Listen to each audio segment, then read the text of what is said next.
टीडा। साहब जी। जी। आज दोपहर के खाने में क्या बनेगा? आलू गोश्त, भिंडी गोश्त, कीमा गोश्त, करेले गोश्त, पालक गोश्त या गोश्त ही गोश्त? नसीरुद्दीन अहमद, जो तुम्हारा जी चाहता है पका लो। आपके पास काम करने से पहले ना मैं गुलाम रब्बानी साहब के घर में काम करता था, जो आपके दोस्त हैं। वो 4 महीने वहां भी काम किया है मैंने जी। उनकी बेगम साहब पता क्या करती थी? 7 सालन एक ही दिन में बना के ना फ्रिज के अंदर रख देती थी। एक हफ्ते की छुट्टी जी, उनकी भी और मेरी भी। नसीर, मेरे को फोन तो नहीं आया। साहब जी, आप शादी क्यों नहीं कर लेते दूसरी? देखिए ना, अगर गुलाम रब्बानी साहब की बेगम की तरह बेगम साहबा मिल जाए ना जी, तो ये मसला बड़ा हल हो सकता है जी, ये एक दिन में 7 सालन वाला। नसीरुद्दीन अहमद, अगर तुम अपना ये मसला हल करना चाहते हो ना एक दिन में 7 सालन वाला जी, तो बेहतर है कि 7 सालन खुद ही पका लिया करो। मुझे शादी से बाज ही रहने दो।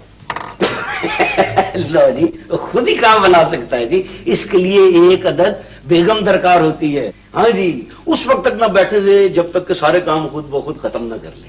साहब जी, ये फारूकी बता रहा था कि 1 यूनिट तोड़ के ये लोगों ने को अच्छा नहीं किया। ये फारूकी साहब कौन? फारूकी जी, अपना खोखे वाला, वो जिसका खोखा है जी, फारूक बींडा, बड़ा अखबार पढ़ता है जी। सुबह सुबह सारे अखबार बेच मैं भी आपके पास काम करने से पहले अखबार बेचता था ना जी। भाई साहब, तुम मेरे पास आने से पहले क्या क्या किया करते थे? साहब जी, बड़े बड़े काम किए मैंने। स्टूडियो में था मैं, ट्राली धकेलता था, start sound camera action. Cleaner भी था जी ट्रक के साथ। और मैं जनाब वो क्या कहते हैं उसको, अखबार भी फेंकता था। और डेयरी फार्म पे भी काम किया है। खुदा भला करे आपका। तो साहब जी, मैं कोई 5 महीने और 5 दिन एयरपोर्ट पे भी नौकरी की है मैंने। अब यहाँ के बाद क्या इरादा? लो साहब जी, आपको छोड़कर भला कहीं जा सकता हूँ? मैं तो साहब जी सारी जिंदगी आप ही के साथ रहूंगा। यहाँ से आप नैरोबी जाएंगे ना, तो मैं टिफिन करके आपके साथ जाऊंगा। नैरोबी जाके अब क्या लेना नसीर? साहब जी, अगर आप इजाजत दें तो फिर मैं कहूँ। कहो। मैं मलिक कैसर साहब के घर में भी मुलाजमत करता रहा हूँ ना जी। ये मलिक कैसर कौन? अपने कैसर फर्नीचर वाले, मिकलॉड रोड पे जिनकी दुकान है जी। उनकी साहब जी बीवी मर गई, 4थे महीने ही तड़ तड़ दूसरी शादी कर ली जी उन्होंने। 5 बच्चे थे जी, 5। इसके बावजूद भी 4थे महीने ही ती आपका तो साहब जी 2 साल हो गए हैं। मैंने एक फिल्म देखी थी साहब जी, उसमें दूसरी बीवी मैंने देखी थी, वो कुछ अच्छी थी। ये साहब जी, ये दूसरी बीवी कभी कभी अच्छी नहीं होती। दूसरी बीवी हमेशा अच्छी ही होती। ये साहब जी, ये फारूकी कह रहा था कि 1 यूनिट तोड़ के बड़ी गलती की क्या गलती है जी?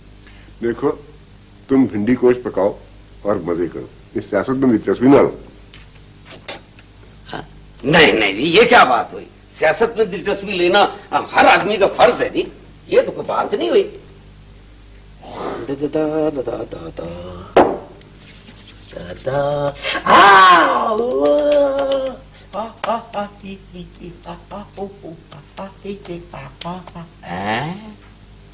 नौनी की बच्ची, तू क्यों आई है? चल निकल, चल निकल। अंकल से मिलने आई हूँ। अंकल से मिलने आई हूँ? काम क्या है? अंकल से मिलने आई हूँ। बाल बनवाने थे मैंने अपने। क्या कराने थे? बाल बनाने थे? अरे वो तेरे मुलाजिम है, नौकर है, कौन है जो मुंह उठा के चलिए? बाल बनवाने थे मैंने उनसे। बात नहीं कर रहे हो नसीर? कुछ नहीं साहब जी, वो धोबन की वो आई है लड़की, वो तो वो शर्ट देने के लिए, तो उससे बात करूं। खबरदार जो साहब से मेरी शिकायत की तो खबरदार, नहीं तो मैं तेरी अम्मा से शिकायत कर दूंगा। क्या शिकायत लगा दोगे मेरी? मैं शिकायत लगा दूंगा कि हाँ, मैं शिकायत लगा दूंगा कि इन्होंने रोशनदान पे जो है ना बॉल मार के शीशे तोड़े। कब तोड़े मेरे शीशे? पिछली जुमेरात को तोड़े नहीं थे शीशे, जब हम टेलीविजन देख रहे थे तब। मैंने अंकल से माफी मांग ली थी और अंकल ने मुझे माफ भी कर दिया था। कल ने माफ भी कर दिया था जनाब, अंकल ने किया था माफ। ये नसीर है, नसीर तो माफ नहीं करेगा। बढ़िया है। कुछ नहीं जी, ये हम ताश खेल रहे हैं तो ये हार रही है तो खामखा ऐसे ही बोले चली जा रही है। हारी हूँ? झूठा कहीं का? सच्ची कहेंगी? क्यों?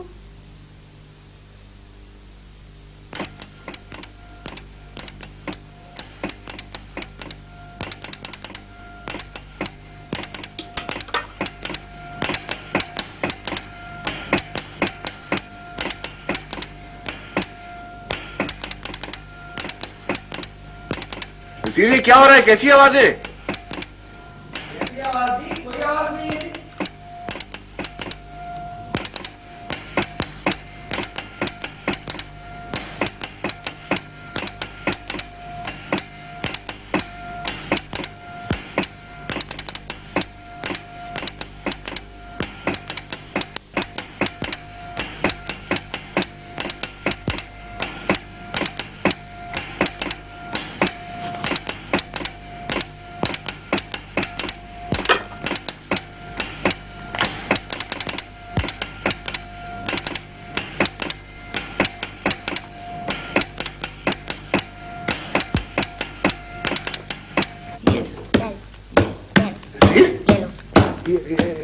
ये आवाज कैसी थी? कैसी आवाज सर जी? वो नीचे सड़क से ट्रैक्टर गुजरा। ट्रैक्टर? नहीं, ट्रैक्टर की आवाज नहीं थी वो।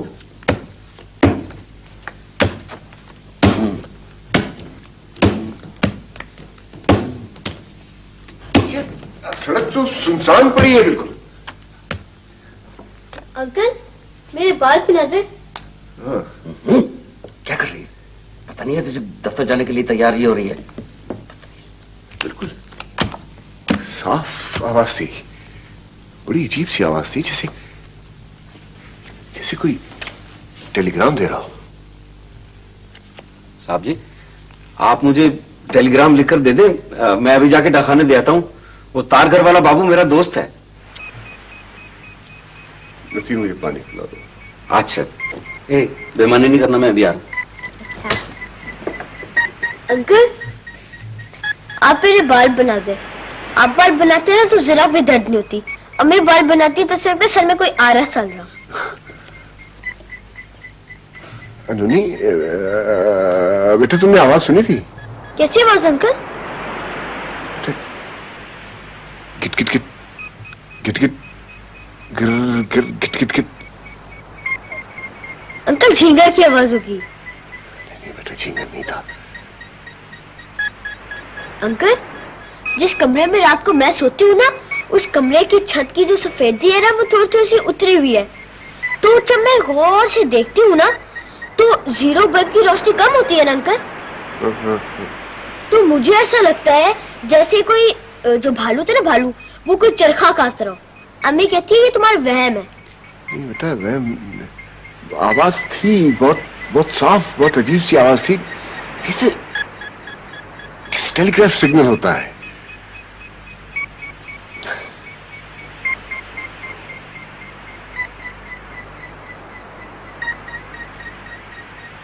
आ जाओ शाद, आ जाओ, नसीर नहीं है। आ जाओ बेटा।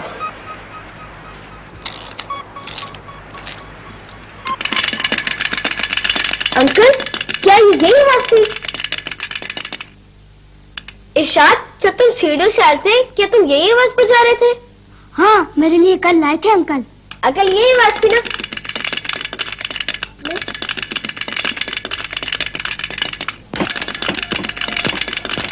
इरशाद इसे जरा बंद करना। कैसी आवाज है अंकल? कहाँ से आवाज आ रही है? उन्होंने कैसी आवाज है?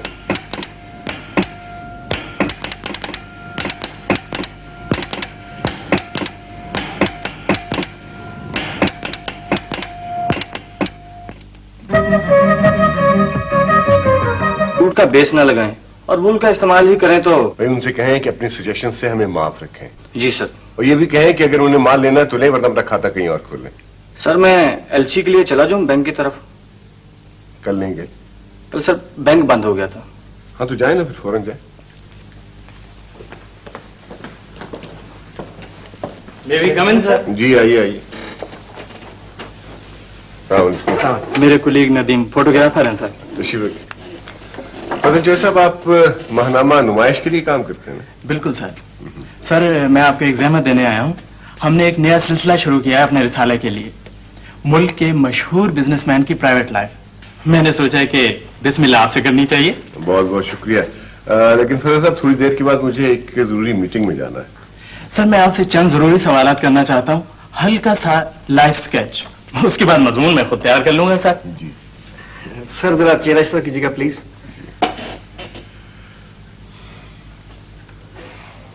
सर आप नैरोबी में कब से सेटल हैं? मेरे वालिद साहब वहां सेटल थे। सर उनका बिजनेस था वहां पे? जी, 3 दुकानें थी, एक ड्रग स्टोर था, बुक स्टोर था। ये पाकिस्तान में कालीनों का कारखाना हमने बाद में वहां की बचत से लगाया। सर अब आप मुस्तकिल तौर पे पाकिस्तान में रिहाइश रखेंगे या नैरोबी लौट जाएंगे? नैरोबी लौट के अब क्या करना है फजल चौधरी साहब? असल में वहां मेरी कुछ ऐसी यादें वाबस्ता हैं कि मैं वापस जा नहीं सकता।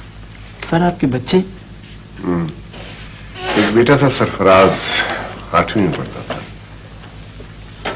वो वहां नैरोबी में है या आपके साथ? नहीं, मेरी वाइफ और बेटा अब इस दुनिया में नहीं है। सर अगर आप बुरा ना माने तो इस तरफ दीवार के पास आकर खड़े हो जाए, मैं आपकी एक पोर्ट्रेट बनाना चाहता हूँ।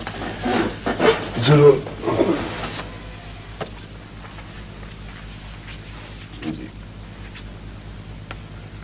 Thank you sir.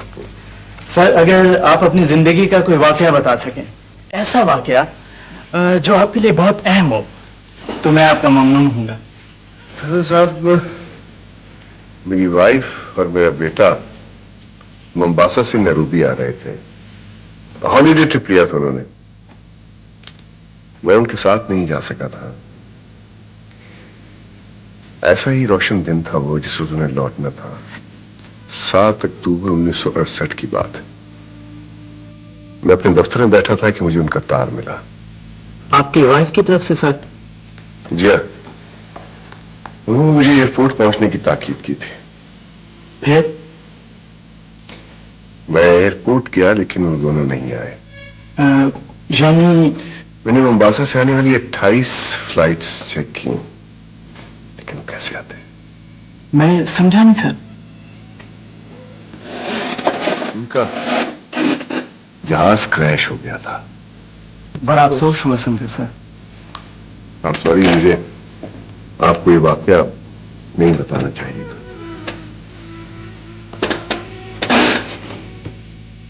अफ्रीका के जंगल बड़े जालिम हैं। जहाजों के जहाज निकल जाते हैं और फिर किसी की कोई खबर ही नहीं मिलती। अगर आप ये वाकया अपने खूबसूरत अल्फाज में रिसाले में छापना चाहें तो जरूर छापें। मैं तो सीधा साधा सा आदमी हूं, सीधी सादी सी बात करता हूं। असल में फजल साहब, मेरी उम्र में जिंदगी को दोबारा शुरू करना बड़ा मुश्किल काम है। नए ताल्लुक, नई दोस्तियां, नए रिश्ते, नई बीवी, फिर से बच्चे, फिर से गम, खुशियां, ताल्लुक। शायद मैं इन सब का मुतहम्मिल नहीं हो सकता।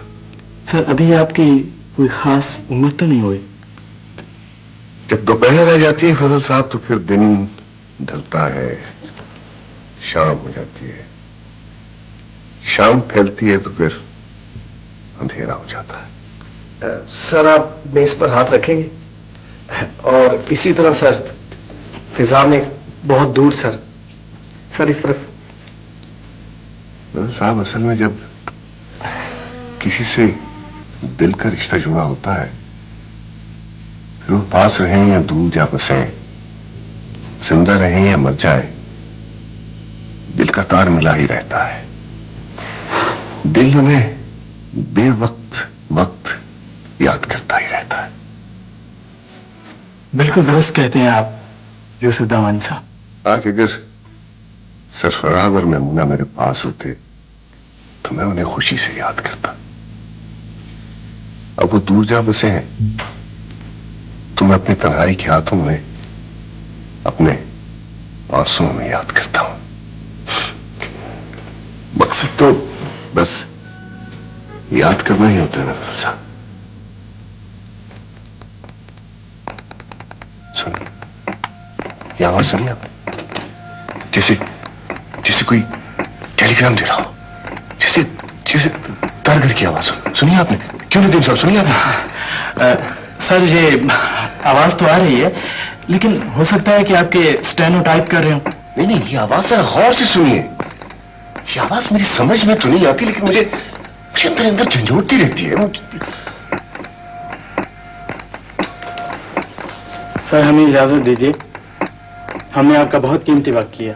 कोई बात नहीं। Thank you sir. खुदा हाफिज।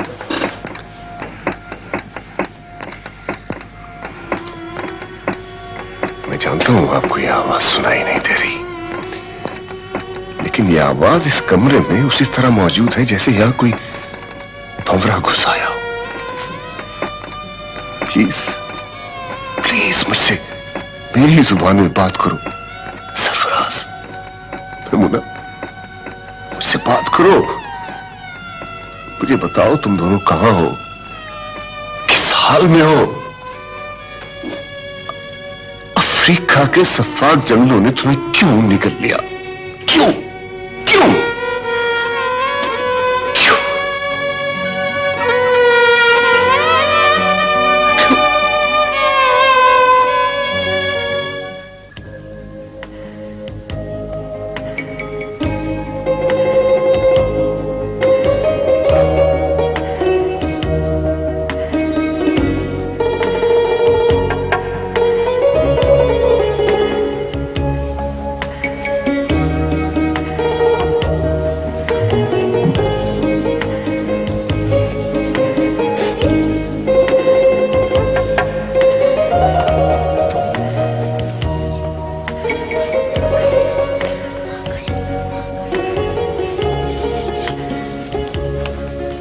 अगर नसीर को पता चल गया तो वो हमें अंकल से नहीं मिलने देगा। मैंने तो कहा था कि उसे खाने में चलकर छुप जा। बालकनी में चलते हैं। बालकनी में नहीं जाना, अगर मैं नीचे देखूंगी सड़क पर तो मुझे डर लगेगा ना। आज अंकल से शिकायत करेंगे नसीर के बच्चे की। हाँ ठीक है, मगर बात सुनो, अगर तुम शिकायत करोगे तो वो तो हमें घर में भी घुसने नहीं देगा।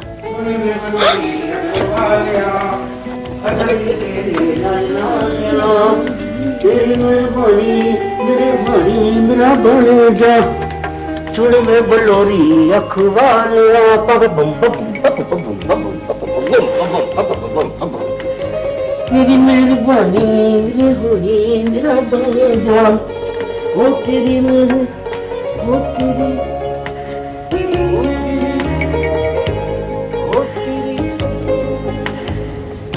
तेरी ऐसी की तैसी। तू बैठा हुआ टम्पी दे यहाँ पे है। अच्छा तेरे पीछे इरशाद, उठो इरशाद, उठ खड़े हो, खड़ा हो, खड़ा हो जा। अच्छा इसका मतलब है पूरी पलटना। ये देख लिया नौनी, देख लिया मैं। खड़ी हो जा, खड़ी हो जा। क्यों मेरे साथ? मैं तो अभी आया हूँ। अभी आया तू नौनी? और तू जमील क्यों आया यहाँ? मैं तो एक सवाल पूछने आया था अंकल यूसुफ से। अंकल जोसेफ से सवाल पूछने के लिए आया था? वो तेरे ट्यूशन मास्टर हैं 50 रुपए महीने वाले हैं, जो सवाल पूछने के लिए आ गया था। और नौनी मैंने तुझे मना जो किया था कि यहाँ शाम को ना आना, फिर क्यों आई तू? वो मैं तो नहीं आई, वो मेरे यहाँ पे हेयर बैंड रह गए थे, वो देखे आई हूँ। हेयर बैंड रह गए थे? और ये तू हर फेरे कोई ना कोई छोड़ जाए कर अपनी चीज है, ताकि दोबारा आने को मिले। और तुझे ये किसने कहा था कि इसको यहाँ पे बिठाओ है? और अगर बेड पे बिठा देती और ये पलीत कर देता साथ का, इसके बाप का बेटा क्यों आया यहाँ पे? हमने तो इसे नहीं बिठाया, खुद चढ़ गया। अच्छा खुद चढ़ गया है। तुम ऐसा करो, सारे मिलके 3-4 बच्चे और साथ शामिल करो, एक टोली बनाओ और गली कूचों में मांगते फिरो, ठीक है ना? और ये जो है ना ये मासी मकारा, इसको बनाओ अपना लीडर, मांगते फिरो पूरे मोहल्ले में। हम क्यों मांगे खुदा का वास्ता? कोई बड़ी गैरत है, हम क्यों मांगते फिरे? और ये जो आते ही अंकल से कहते हो, अंकल अंकल हमें जो है ना खिलौने ले दे, अंकल हमें जो है ना कौन खिलाने के लिए ले चले, अंकल वो खिलौना बड़ा महंगा है ना, हमारी अम्मी जो है वो हमें लेके नहीं देती। ये क्या है सारा कुछ है? क्या है ये? मांगते नहीं तो और क्या करते हो? नसीर हमें अंकल से मिलने दो ना। अरे मिलने दो ना, 2 मिनट के लिए। तुम 2 मिनट का बच्चा ना हो तो। वो तुम्हारे डैडी की तरह सुबह 7:30 बजे से 1:30 बजे तक दफ्तर में छक नहीं मारते। उनकी अपनी फैक्ट्री है, अपना कारखाना है, समझे ना? और वो अगर तुमसे इतना प्यार करते हैं तो इसका मतलब ये नहीं है कि वो कोई मामूली आदमी है। आई समझ में? आ जाते हैं वहां, उस दफ्तर से थके आ रहे आते हैं, वो आ जाए, थोड़ी देर आराम कर ले, फिर मैं खुद बुला लूंगा। चलो निकलो बाहर। Uncle please. चल बे। मैं अपने डैडी को बता दूंगा। क्या बताएगा अपने डैडी को? तेरी डैडी से गली का कुत्ता नहीं डरता, नसीर क्या डरेगा? चलो निकलो बाहर, चलो निकलो बाहर। ये नजीर भाई ये देखे खुशामदी बटेरी को। चलो निकलो और अपनी इस बंदरी, चलो ये देख रहे हो इसको क्या कर रहा है ये? इसको उठाओ, इसको चल निकल बाहर ना, खड़े में मेरा चल निकल बाहर, चलो निकलो बाहर। खबरदार जो यहाँ आए दोबारा, मना किया तुम्हें। ये देखो तो कैसे बैठा बीजों की तरह लेके जाओ इसको, ये देखा इसको अच्छा है। अरे इसकी अम्मा तो भेज देती है ना इसको यहाँ पे, हर 2 मिनट के बाद इसका मुंह मुझे धुलवाना पड़ता है। लेके जाए इसका बांदर को लेके जा। चला अच्छा नहीं, चला निकल बाहर। इंसान का बच्चा रेशम का कीड़ा, तबाही। सुन बे बलोरी अखवाले आतर डिम डिम अच्छा दिल। ओए गल सुनो जगीरदारा मेरे डेरी आजो बेटा आजो। भाई अगर मैं घर पे नहीं था तो आप लोग सब मेरा यहाँ इंतजार करते क्यों गए? अस्सलाम जी। मैंने तो साहब जी कितना मना किया, रोकता रहा, मैंने कहा टेप रिकॉर्डर लगा देता, लेकिन ये सुन ही नहीं रहे थे किसी की, एकदम से चले गए, निकल गए। टेप रिकॉर्डर का तू कब कहा था तुमने झूठे कह के? कब कहा था झूठे कह के? जब सोनू को तुम ये दे रही थी ना, लॉलीपॉप दे रही थी, जब छीन रही थी, जब नहीं कहा था? अंकल ने झूठ बोलता है। नहीं बेटा नहीं, ये बड़े हैं नसीर भाई, बड़ों को ऐसा नहीं कहते हैं। नहीं, इन्होंने तो पहली दफा थोड़ी कहा है, जब से आए जब से इसी तरह बातें कर रहे हैं। पहले आके उधर तबाही मचाई इन्होंने, वो 1.5 पाउंड जो है ना जैम खा गए, उसके बाद शहद की जो बड़ी बोतल है वो तोड़ के खा गए, इसने तोड़ी शहद की बोतल, वो खा गए। और मुझे, आप तो मुझ में शक करते रहते ना, मैं चीजें खा जाता हूँ, ये आके तबाही मचाते हैं, अब मुझे चोर भी बना रहे हैं। नहीं नसीर, देखो नसीर भाई जो है ये हमारे पुराने आदमी, उनको ऐसे नहीं कहा करते। आओ जी, देखो हम आपके लिए क्या क्या लेके आए। और मेरे पास आ जाओ। अंकल आप मेरा पेंसिल बॉक्स लाए? नसीर भाई जी बेटे, आपका पेंसिल बॉक्स भी आया है। अंकल मेरा पेन बॉक्स लाए? पेंसिल, आपका पेंट बॉक्स जी, और मेरे लिए ये आपके लिए, ये लो भाई नसीर, इसमें जरा हाथ तो भरो। मेरे लिए लाए या हमारे लिए लाए? ठीक। और ये है आपके लिए, और चीजें भी, ठीक है? जी बेट। हाँ ये लो, ये भी है और पेंसिल्स भी हैं, ठीक है? Thank you. और अभी इससे बॉल से ये ठहरो, निकलने जाओ। ठीक हो गया? ये दे। नसीर दो। नसीर। हाँ भाई, सोनू को भी तो दो, सोनू को भी तो दो। चलो ये लो सोनू। इसके बाद किसी को भी नहीं, ये क्या? इसके बाद तुम ले लो भैया। नहीं, जब तक हवा नहीं निकालेगा, हवा फिर बढ़ लेंगे।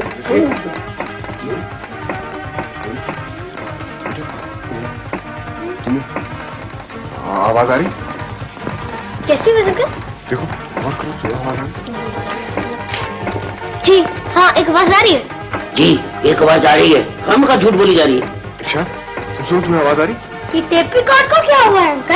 ये घट की आवाज क्यों तो आने लगी है इसमें से? अंकल ये टेप रिकॉर्ड तो खराब हो गया है, आप हमारे डैडी जैसा कर दीजिए। चुप कर बे, इंजीनियर का बच्चा ना हो तो। सुनो, तुम्हें आ रही है आवाज? कौन सी आवाज? जैसे कोई टेलीग्राम दे रहा है, जैसे बिल्कुल तार घर की आवाज है। किट। और से सुनो, ध्यान से सुनो, ऐसे लगता है जैसे हमारे में से कोई पैगाम आ रहा है, जैसे कोई मुझे बुला रहा है। तो चले जाए। ये तार घर की आवाज है, जैसे कोई तार दे रहा है। और सुनो नसीर, गौर से ध्यान से सुनो।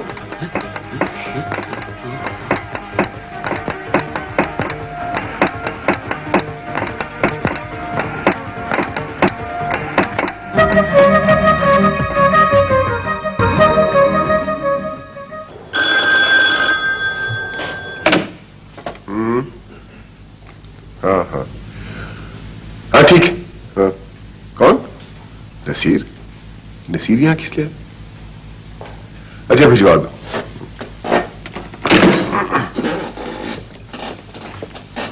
सर मैसेज एवलाइट का मैनेजर आया है। अच्छा उसे 1 मिनट बिठाओ, मैं बुलाता हूँ। बेहतर सर।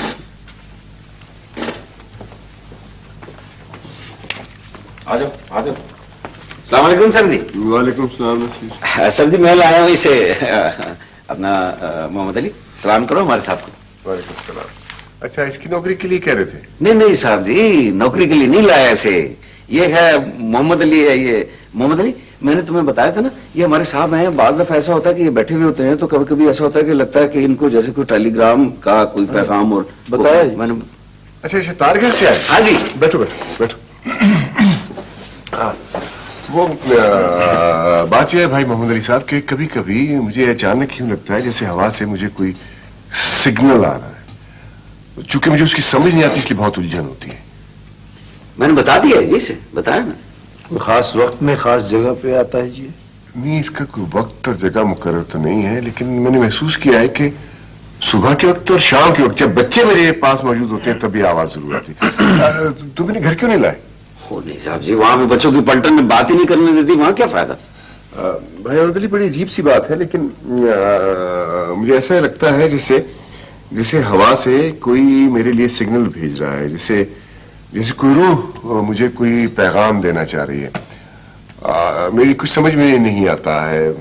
मेरी ख्वाहिश है कि आप कुछ दिन मेरे पास रहें और इसको कुछ समझने की कोशिश करें। मैं आपकी इस खिदमत का आपको मुनासिब मुआवजा भी दूंगा। बड़ी फर्स्ट क्लास जगह है मोहम्मद अली। नहीं, मगर मेरी छुट्टी तो ड्यू नहीं है, साल सारी के ले चुका। अम्मा बीमार हो गई थी जो 2-3 महीने में। नहीं, वो तो कोई मसला नहीं है। अगर आप मान जाओ तो मैं आपके साहब से टेलीफोन पर बात करके उनसे इजाजत ले लूंगा। ये आपकी मर्जी जी। बड़ा गरीब आदमी है। असल में बात यह है कि मैं चाहता आप मेरे पास रहेंगे ना तो कुछ पता नहीं चलता कब ये आवाज आ जाए, 2-4 घंटे में या 2-4 दिन में किसी वक्त तो आप पास हो गए।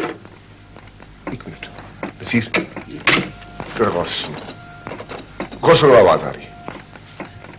उधर भी गौर से। Kit kit kit kit kit kit, साफ आवाज। नसीर गौर से, तुम्हें आवाज आ रही है? मुझे आवाज साफ आ रही है। गौर से सुनो। देखो अब डूब गई, अब खत्म हो गई। नहीं, फिर आ रही, साफ, बिल्कुल साफ सुनाई दे रही। सिग्नल, टेलीग्राफिक सिग्नल बिल्कुल साफ सुनाई दे रहा है।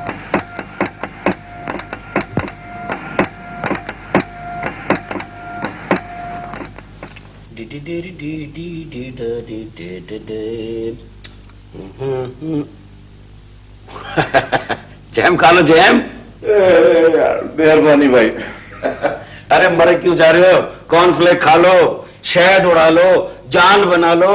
यार मैं ज्यादा देर यहाँ रह नहीं सकता। साहब से कहो ये सिग्नल जो सुनाई नहीं देते, मैं उसको इंटरप्रेट कैसे करूं भाई? तो मत करो भाई, कितना क्या करो भाई।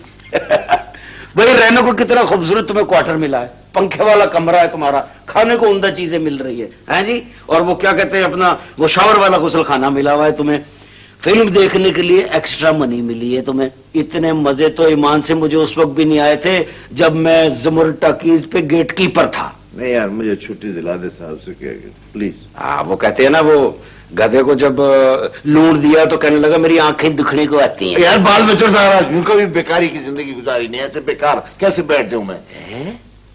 ये बेकारी है? और क्या? वो भी दोनों तरफ से तनख्वाहें लेगा, दोनों तरफ से ये बेकारी कहाँ की है? नहीं यार, मैं हराम क्यों, ये पैसे मुझे नहीं चाहिए। मैं बहुत देर इंतजार किया, साहब से कहना मेरा सलाम है, मैं जा रहा हूँ। मैं सिग्नल का मजीद इंतजार बैठ के कर नहीं सकता, बहुत यार नींद आ रही है। और करो, सिग्नल भी फिर आ रहा है। यार मैं दफ्तर से गाड़ी चला के वापस आ रहा हूँ और आवाज मुसलसल मेरा पीछा कर रही है, साफ सुनाई दे रही है मुझे। गौर करो तो जो दो मैं पागल हो जाऊंगा, दीवाना हो जाऊंगा। गौर करो।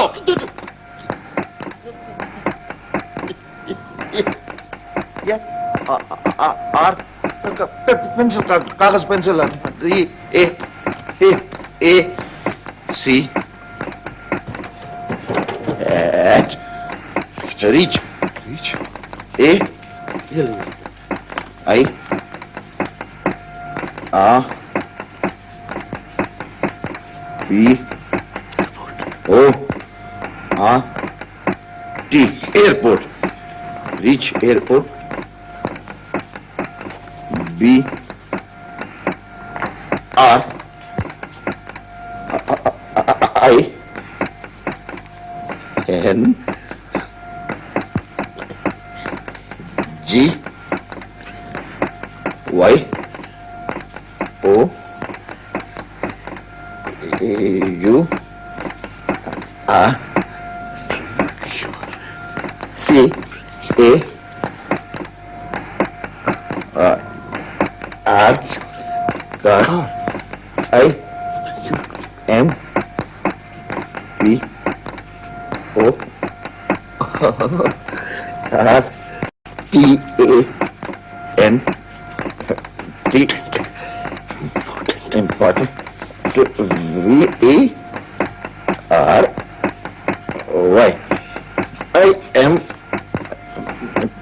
P O R T A N T very important brain Y oh yeah O U R O W N C your own car reach airport bring your car important very क्या क्या मतलब है इस तार का क्या मतलब हुआ? इसका मतलब एयरपोर्ट पहुंचो फौरन कार लेकर और बहुत जरूरी है अपनी ही कार लेकर एयरपोर्ट पहुंचो फौरन। मगर ये सिग्नल आया कहां से आ रहा? एक मरतबा पहले भी ऐसा टेलीग्राम मुझे मिल चुका है। एयरपोर्ट पहुंचो, अपनी गाड़ी लेकर एयरपोर्ट पहुंचो। इम्पोर्टेंट, वेरी इम्पोर्टेंट, बहुत जरूरी है, बहुत जरूरी है, बहुत जरूरी है। अबे यार साहब का पता कराओ भाई, मुझे तो घर छोड़ के आए। मोहम्मद अली मेरी बात सुनो।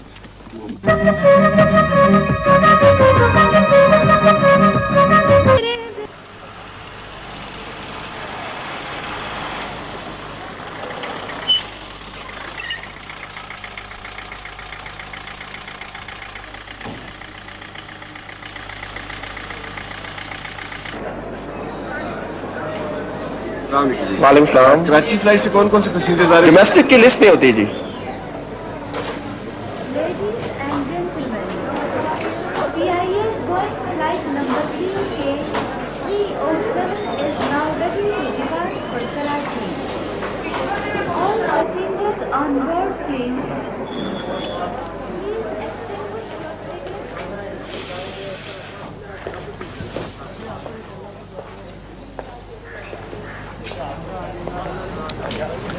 अनवर, अरे यूसुफ तमानी, तुम भाई कमाल आदमी हो तुम। भाभी सुबह की फ्लाइट से आई हैं और तू उन्हें रिसीव करने के लिए अब आ रहा है। शाबाश भाई, सिर्फ तुमने बिजनेस करना सीखा है, बीवी का दिल रखना नहीं सीखा। सुबह की फ्लाइट?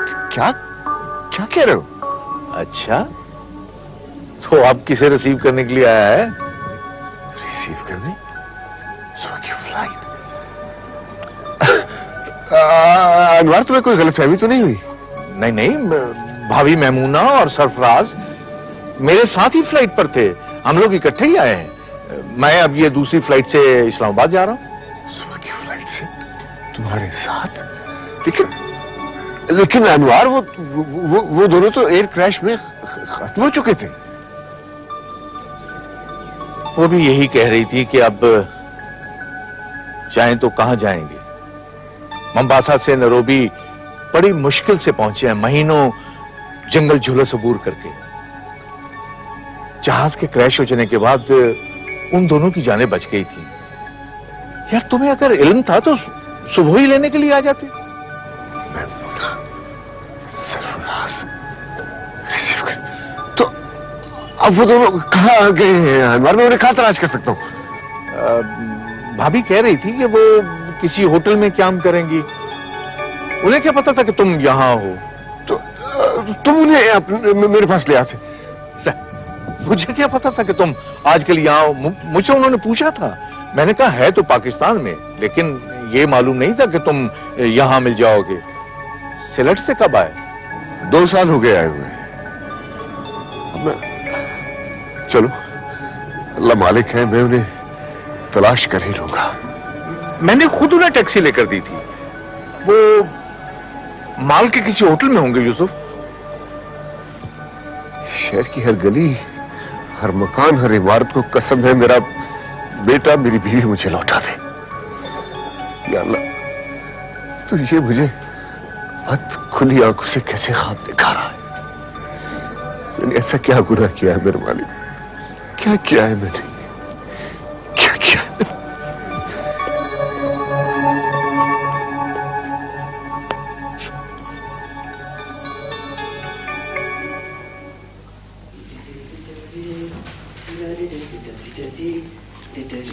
साहब जी, साहब जी, ये देखिए आपकी रिसाले में तस्वीर छप रही है ना?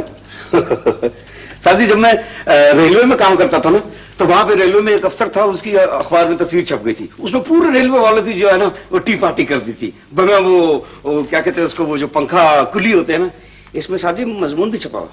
क्या लिखा? लिखा है कि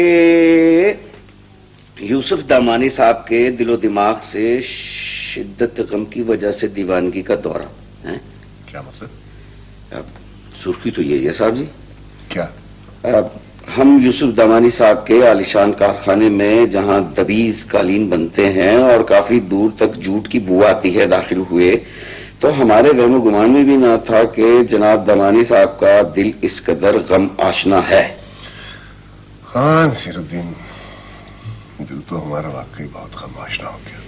जब वो अपनी मरहूम बीवी की बातें करने लगे तो उन पर मजनूआना कैफियत तारी हो गई कि उन्हें फजा से इस तार की आवाज आने लगी जो तार 7 अक्टूबर 1968 को उन्हें दिया गया था। वो हमें उस दिन की आवाज ना आ सकी, लेकिन सेठ दामानी की शक्ल से वाज़ेह था कि वो माजी की तरफ लौट चुके हैं। गोली मारें जी इस रिसाले को, क्या हो गया है? इन लोगों के तो सीने में दिल ही नहीं है। आप अखबार पढ़ें साहब जी।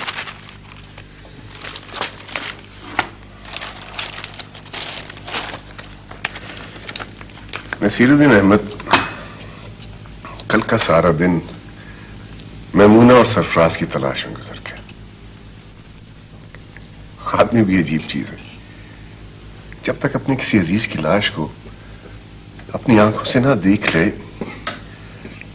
एक उम्मीद सी रहती है। मैं भी कैसा अहमक हूं, गुजर जाने वालों को तलाश करता रहा। फिर वो अनवार कैसा बेवकूफ है, जहाज में किसी औरत को देख के मेरी बीवी समझ बैठा। मगर नसीरुद्दीन, शायद जी नजर का धोखा ना हो, शायद जी वहम ना हो। साहब जी, आप थाने में रिपोर्ट करवाएं, अखबार में इश्तिहार दीजिए और वो रेडियो पे कहलवाएं। इंशाल्लाह सेठियानी साहिबा जरूर मिल जाएगी। वहम न कीजिए, आप अखबार पढ़ें, छोड़ें इन लोगों को।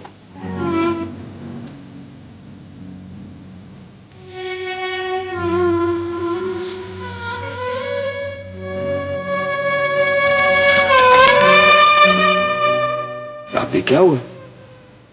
क्या हुआ साहब जी? कुछ नहीं नसीरुद्दीन, बस मैंने देर कर दी। मैं गाड़ी लेके वक्त से एयरपोर्ट नहीं पहुंच सका। देर कर दी? गाड़ी? कौन सी गाड़ी साहब जी?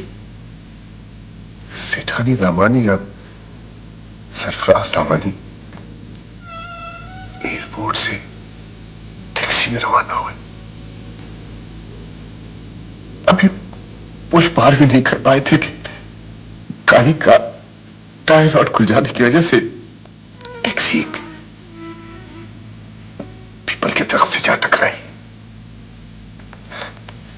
मिसेस दामानी और सरफराज दामानी मौके पर हलाक हो गए। टैक्सी ड्राइवर अस्पताल में है, उसकी हालत खतरे से बाहर है।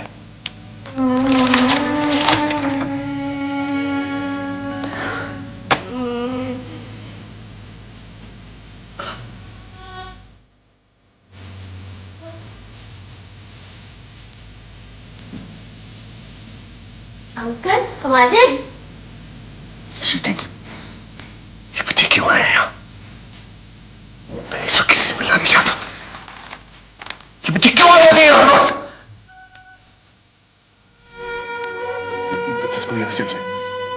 यहाँ चल गया, मैं किससे मिलना नहीं चाहता। किसके बच्चे हैं ये?